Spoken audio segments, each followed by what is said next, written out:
Hard Hat's all about showing up to play hard, doing what it takes to win. If you want to cement legacy, win another. He's your third center. You don't want to pump him up too much, but it's hard not to. This is maybe the most I've ever agreed with you.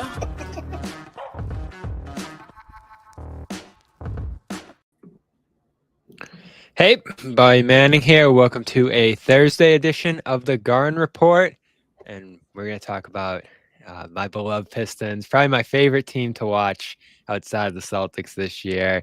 And new to the beat out there, Hunter Patterson with The Athletic, who's been following this massive turnaround season. And Hunter, I was looking at the broadcast yesterday, and they were showing the greatest turnarounds in NBA history. And you probably know it specifically, but 08 Celtics, I think, had the best coming off that 07 with the big three there. And that's the most famous one people think about around here. They were just horrendous in 07, maybe the worst in the league or right down there.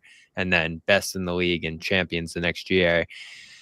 This one's pretty spectacular. And I know you weren't there for the one of the worst regular seasons you'll ever see a year ago. But this has been almost the polar opposite in terms of field this year, especially as they've gone on this 8-game win streak here, I'd imagine. Yeah, first off, glad to be here with you. But it's been definitely fun to watch. They, at no point in the season, have felt like they were a sinking ship, I guess, for lack of a better term, the way they were last season.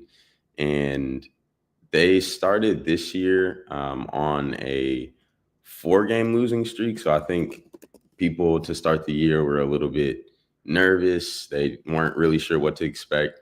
But once JB got some time to kind of like mesh with his players, get them to understand the philosophies that he wanted on both sides of the ball, it seemed like it didn't take too long for them to kind of get rolling and have more hope, definitely, than they did last year.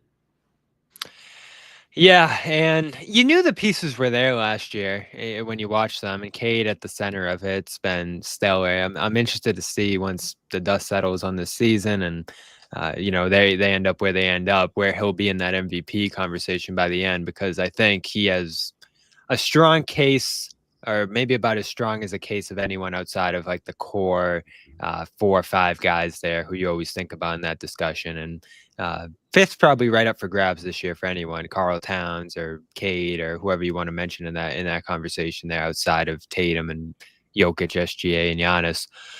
So you knew he was good enough just watching him, and maybe you didn't know if he was going to make a leap, and he certainly has this year, but you need to surround him with real pieces, and you see those pieces in this game last night. Malik Beasley coming in and being one of the best shooters in the league this season. Tobias Harris just being a steady wing. Ton of moves like that for a new front office out there, and I think it's a good example for other teams that you have to become good before you can become great. And this team's really good. I don't think anyone would call them great yet. But they found a way to be really good this year. And the way to sometimes do that is, I think the Rockets did it a year ago. They just signed good players, capable starters. No one great. But the Pistons do have a couple guys who are playing great in their roles this year. Yeah, there seems to be people who are, you don't want to say overachieving, but they seem to be just flourishing based on the personnel around them in JB's system. So Malik Beasley obviously is one of those guys. This is one of his better seasons.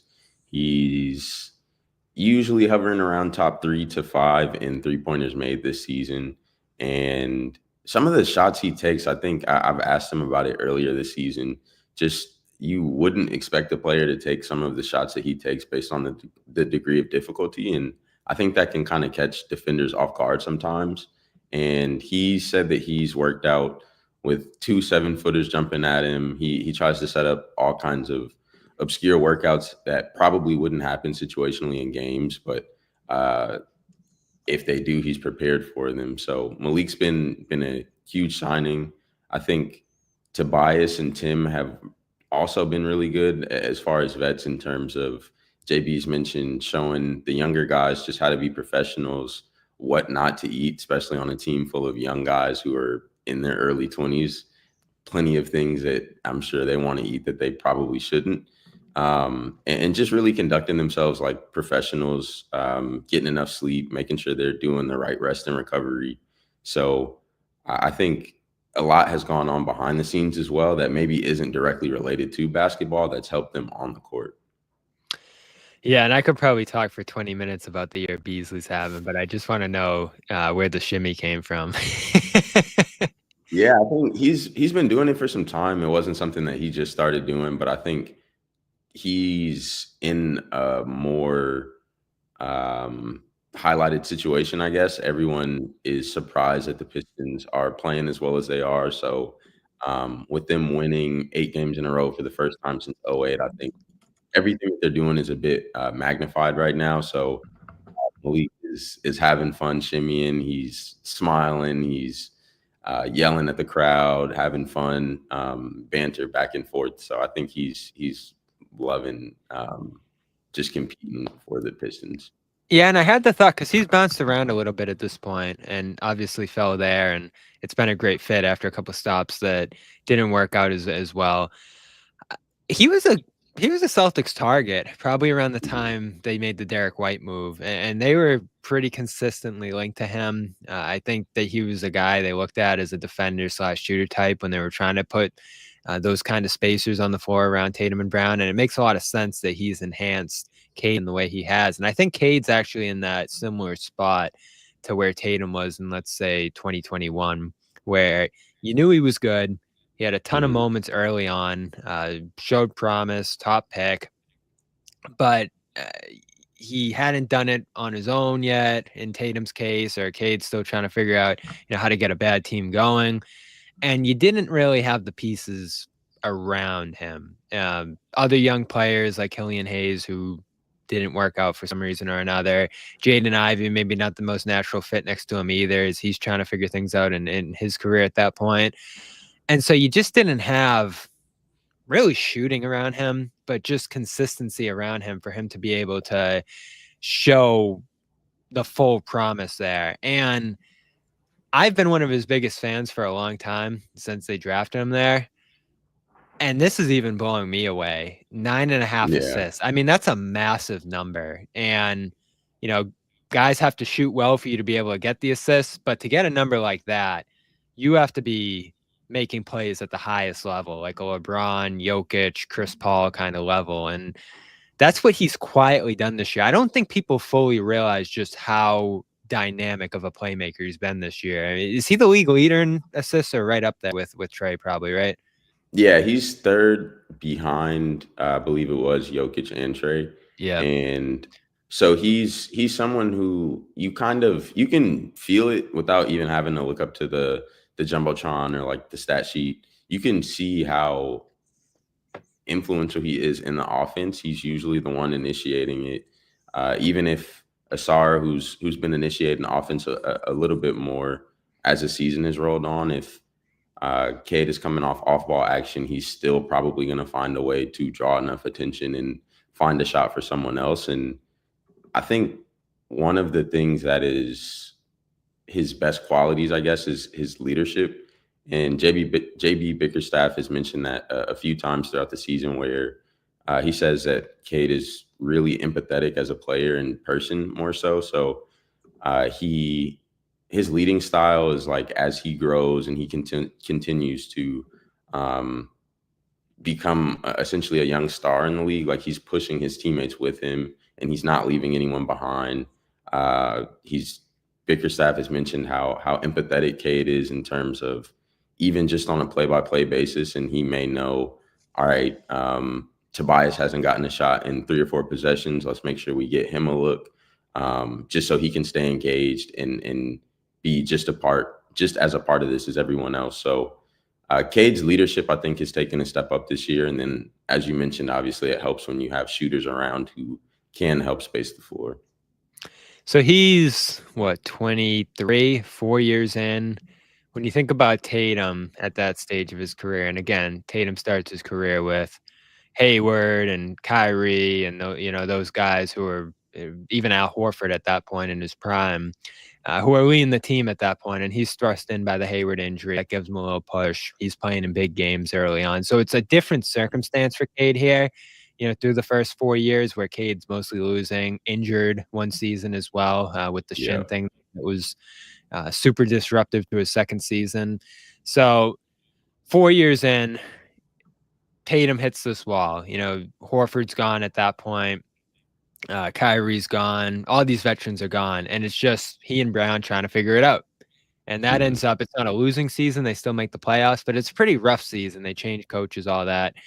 And then it's the next year. They go to the finals. He takes the reins. It's his first All-NBA first team. And so that's the year where he emerges as, let's say, one of the best 5-6 players in the league.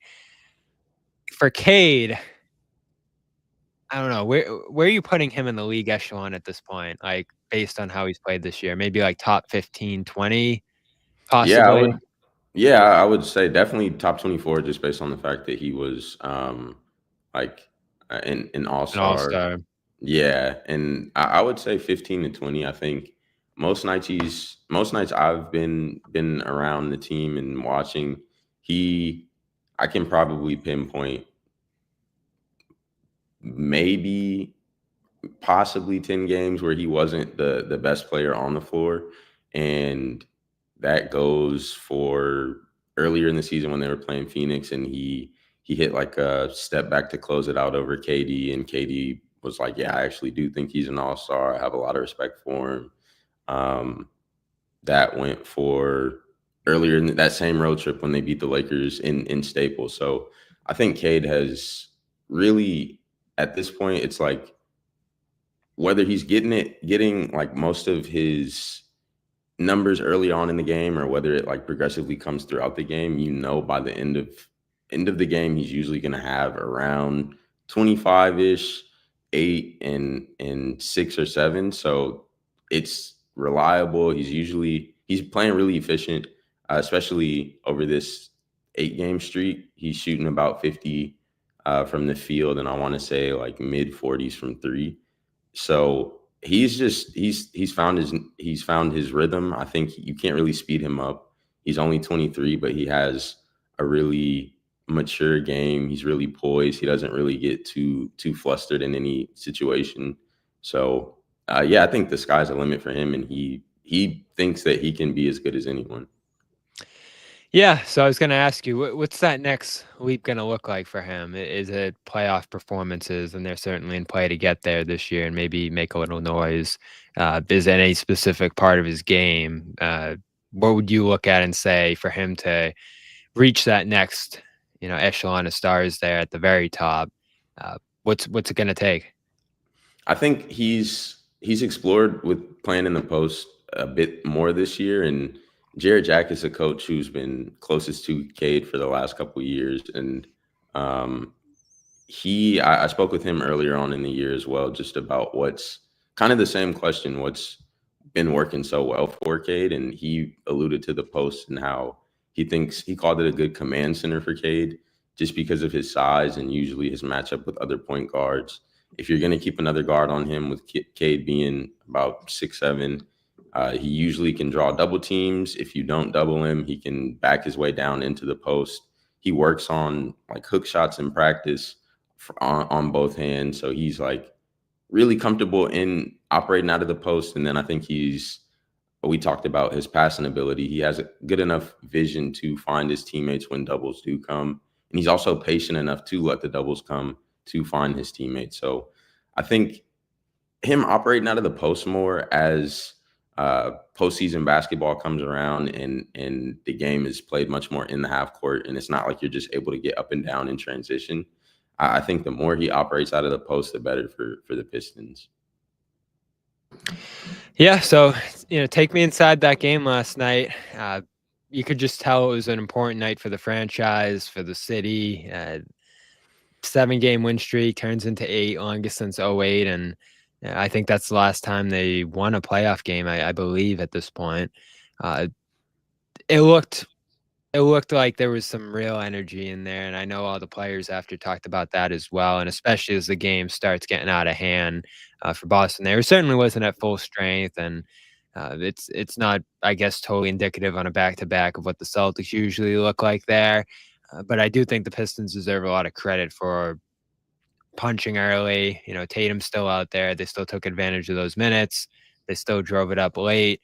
And it ends up being, you can just tell by their Twitter account. I mean, I've never seen a team Twitter account go so crazy after a game. Yeah, I think they definitely were aware of the fact that the Celtics were on the second night of a back-to-back, and they had travel to get here to Detroit. And I think they were also aware of the fact that they hadn't really played well against teams better than them in the Eastern Conference. So at one point, just a few games ago, they were 3-12 against teams better than them in the East. And that was the Celtics, the Cavs, Pacers, and I believe the Knicks. And so for this to be a game that the Pistons were able to win, although like we said, the Celtics weren't at full strength, although the Pistons didn't have obviously Jaden and Fontecchio and Schroeder was out as well, but they knew that this was a game that if they wanted to be seen as legitimate, I think they understood that they needed to take serious, and they did that in the first quarter, only allowing 20 Celtics points. And then they kind of consistently did it throughout outside of that second quarter when the Celtics had 35. And the Celtics aren't really a team that I guess makes their money in the paint. They're last in the league based on just the amount of threes that they take and the fact that they make so many of them. But the Pistons really honed in on that, and the difference in paint points was 62-20 last night. So that was one area. The Pistons got about 24 points from turnovers from the Celtics. So I think they really made a concerted effort to not allow for anything easy defensively. There were even 2 shot clock violations, I think, to end the first and second quarter. And I think that's just kind of a testament to how the Pistons were flying around defensively and how serious they took this game, considering it was the defending champs. Yeah, big stakes in the standings. They end up rising up to a tie for 5th after this one with Milwaukee there, which is unimaginable, and still a lot of time to go this season and movement that could happen there. But, if you're in Detroit right now, you're starting to dream that maybe you avoid the play-in tournament entirely, which, if you make play-in going into the year, that would have been a massive success in itself. I want to take a second here to shout out our sponsor, Prize Picks. Right now over there, great time mid-season here to go check out all the action going on Prize Picks, the best place to get real money sports action.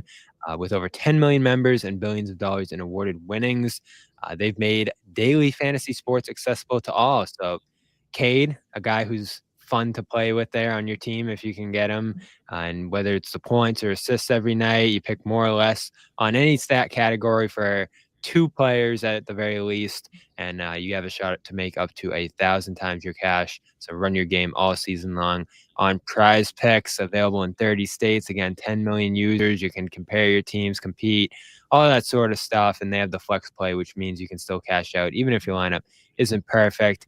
You can double your money even if one of your picks doesn't hit over there. So great time to check it out. Basketball season going on. A ton of great players playing every night. Hockey, baseball starting soon as well. So go check it out and use the code CLNS to get $50 instantly after you play your first $5 lineup. That's $50 instantly after you play your first $5 lineup with code CLNS. That's Prize Picks. Run your game.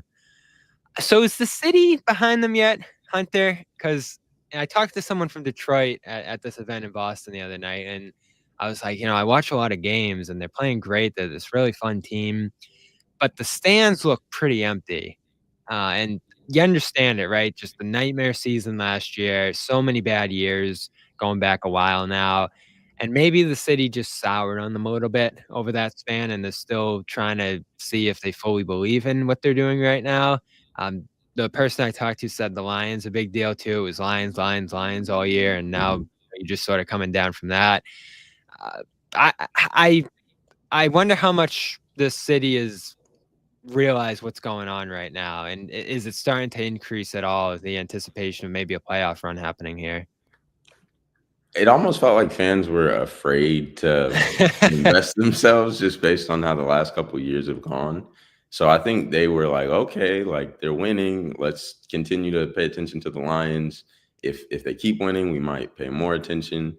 And it's kind of been that way throughout the season where they have continued to win, and I think fans are starting to be more optimistic.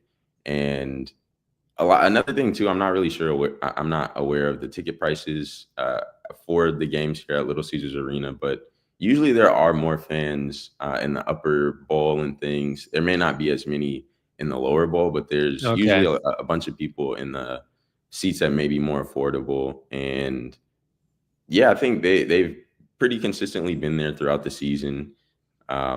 It's a fan base that's used to winning, and I'm sure they've been really frustrated and fed up with the direction of the team the last few years. But now JB has a passion that I think is palpable, and you're able to really feel that at games. He's not letting anything slide with referees if he feels his players haven't got the benefit of the doubt on calls. And so there's even been a game earlier in the year. It was on the road. I forget where, but he got thrown out of the game for getting so passionate about defending his players.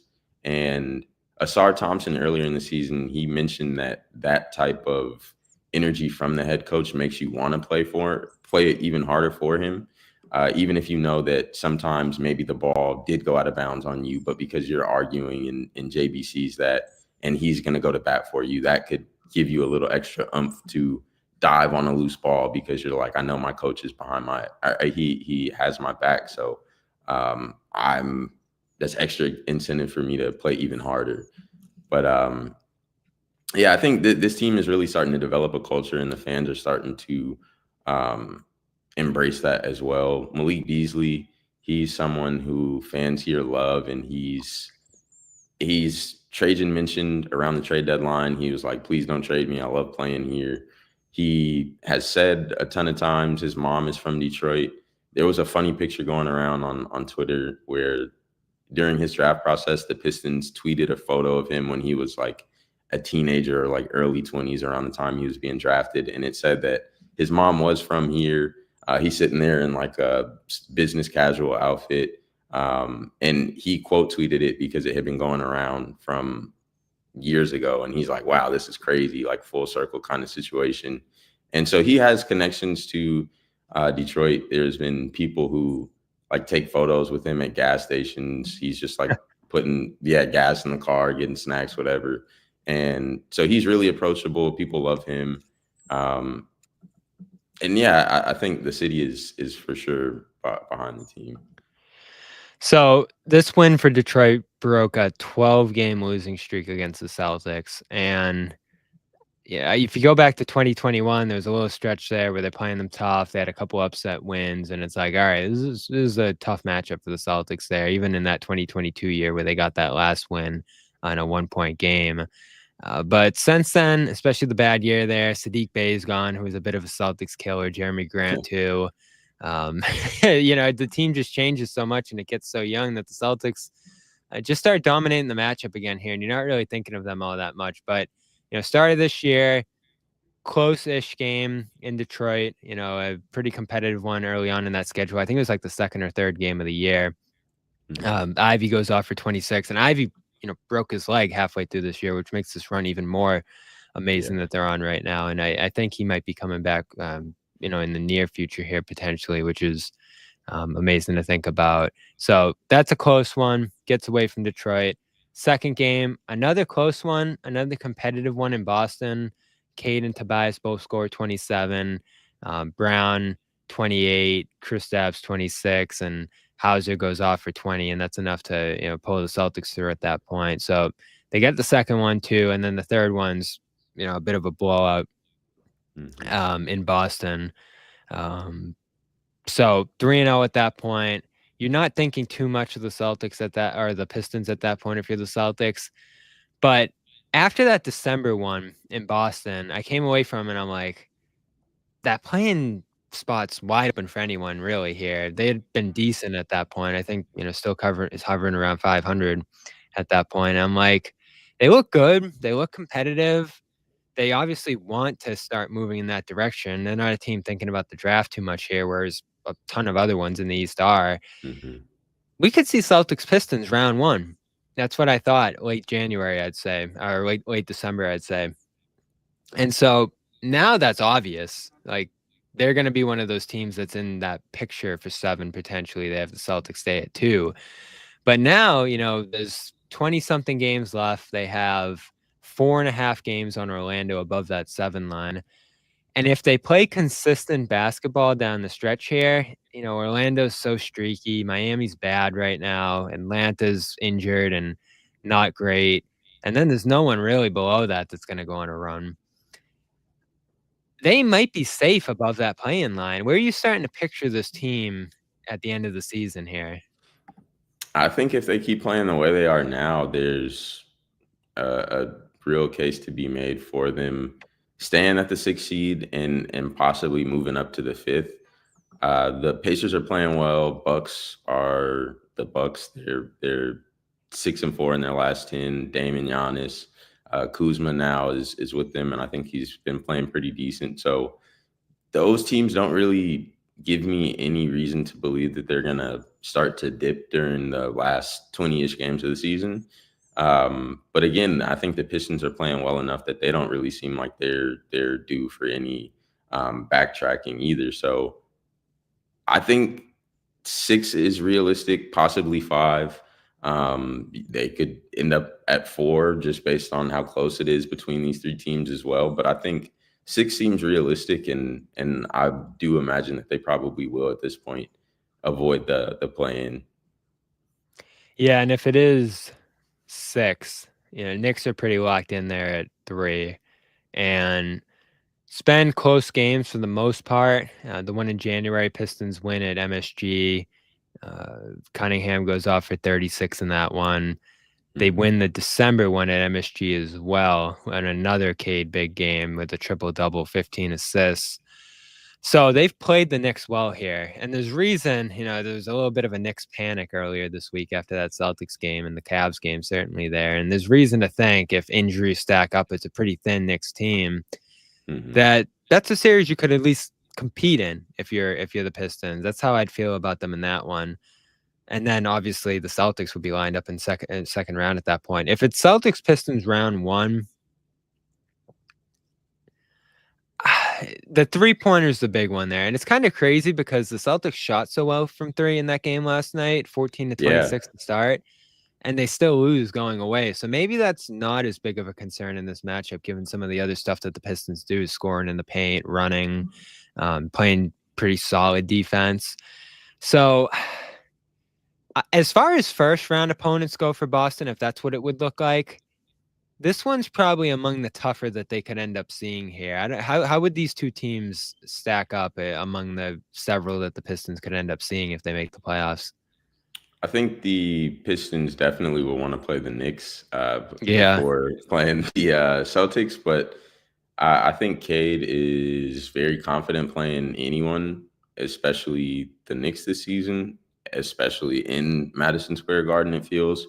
So I think the entire Pistons team, they're not – I know I would say pretty confidently they're not approaching it where they're like seeking out one team over the other. They're more just let's play whoever we play and we're going to put our best foot forward. But I would say definitely they match up better in their games this season against the Knicks.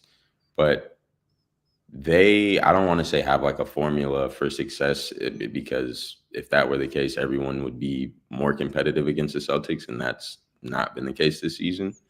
But I think that they at least feel with this last win, although neither team was at full strength, they at least have a way to be competitive if they continue to try to, I guess, make most of their money in the paint. If they continue to try to expose, I guess, that disparity where the Celtics are more interested in shooting perimeter shots than them in the paint. And then if you can turn the Celtics over while being more safe with the ball offensively, so you're not giving them opportunities in transition. So, I think obviously here the better matchup would be the Knicks for the Pistons. Yeah, and then of course if Celtics stay at 2, that lines them up in the second round potentially there if they could pull off the upset. It'd be a massive upset over anyone for them. Again, given what happened last year and where they came into this year at. And looking at the game and the matchup specifically here, and I know you acknowledge all the caveats.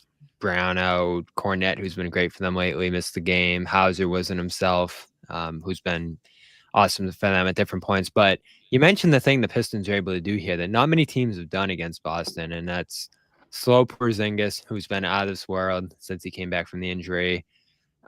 Forced turnovers. I think the Celtics have the fewest or the lowest turnover rate in the NBA last 2 years here. So you don't see too many big turnover nights from them. And they were turning over Tatum early and often in this game, which doesn't happen much anymore either. So those are real things right there. And, shorthanded back-to-back, all that stuff, but it happened. And you look at that and you say, all right, not many teams do that against Boston there. So what specifically do you feel like they could exploit in Boston, potentially here if a series does end up happening? Or how could they make it tough on Boston? Is it lineups they can run, or just Cade being Cade, or what specifically do you think it is that allowed them to win this game so dominantly the way they did? I think it probably doesn't really show up in the stat sheets for him, but Asar Thompson is just... We haven't mentioned him yet, yeah. Yeah, he's one of... I haven't really seen a defender like him. I covered the Kings briefly before I was here, covering the Pistons, and De'Aaron Fox is like super fast, I would say probably the quickest guy aside from Asar, but Asar is 6'6", 6'7", has, I believe, a 7-foot wingspan. He's ridiculously athletic. So he only had 7 points, 6 rebounds, 2 assists, but he had 5 steals, and he was Tatum's primary defender. He, for the most part, did a pretty decent job on Tatum. There's only so good a job you can do on a player like him, but I think he matches up well with him. And then obviously there wasn't a Jaylen Brown to take some of that pressure off Tatum offensively, but Asar has the ability to guard either of them. And then again, Porzingis being as tall as he is, not many people match up well with him, but Asar spent time on him. Cade is 6'7". He spent time on him. Duren is not as quick to keep up with Porzingis sometimes, as Porzingis is on the perimeter a little bit more than Duren is probably comfortable defending. But I think they have length enough to at least try to give Tatum a hard time, try to give Jaylen Brown a hard time. But there is only one Asar on the team. There essentially are 2 of them, if you consider them in. But if any team gets the both of them on one team, that would be just insane as far as perimeter defenders and versatility. But Asar has been huge, and his numbers don't always reflect it. But him being in the starting lineup was around the time the Pistons started winning more games more consistently. Yeah, and he and Alman, it's like both of them don't have their game rounded out yet, but they're still making a massive impact even before that happens. And that'll happen in the near future, you would think. And both having their breakout games effectively against the Celtics in short order. They're defending Tatum, making big plays. Early in the game for All-Star there, setting a tone with the defense he played on Tatum, and then for Alman in the Rockets game last month. Or earlier this month, whenever that was, hitting a game winner against Boston.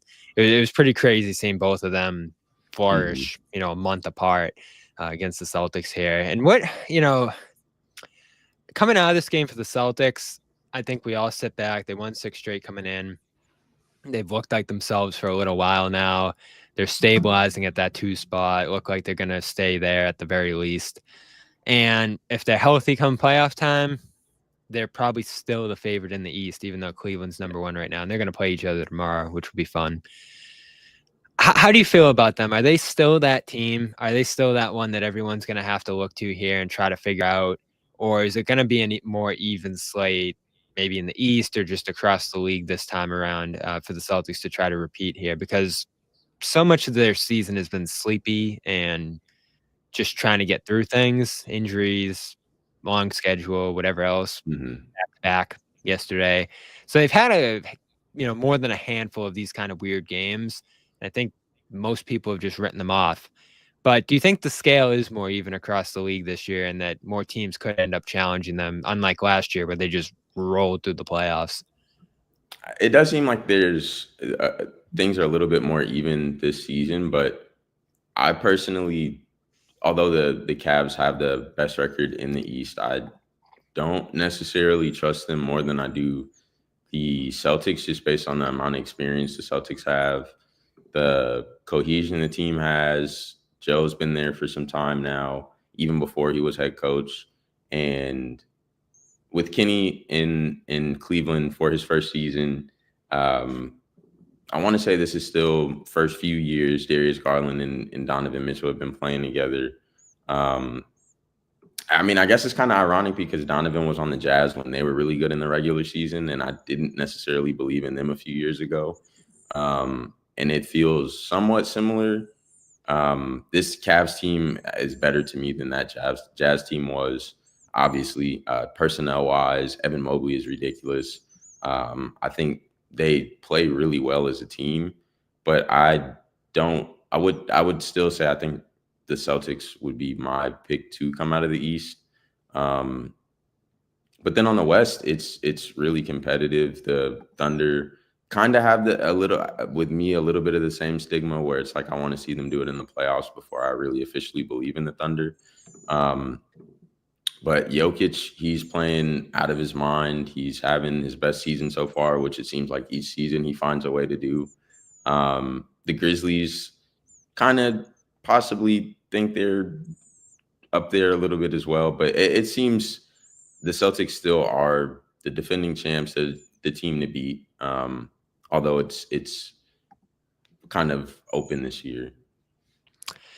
Yeah, I'm eye on the Thunder, and things are going to get wacky out west. Looks like Warriors are going on a surge. Lakers are doing some stuff I don't think anyone could have imagined that we're all trying to figure out what to make of right now after that Luka trade. So that's a long way off. I was talking to Jalen Williams a little bit at the All-Star game because it feels like the Thunder and Celtics are on a little bit of a collision course here. And no one wants to talk about that yet because it's just so far away right now.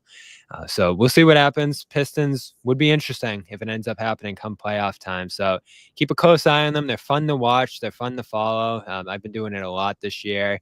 So I'm going to continue to here. Fortunately, Oscar Thompson, I saw, came out of that scary fall he took last night all right. So he's not on the injury report for tomorrow, which is good. They're going to play the Nuggets, try to make it 9 straight.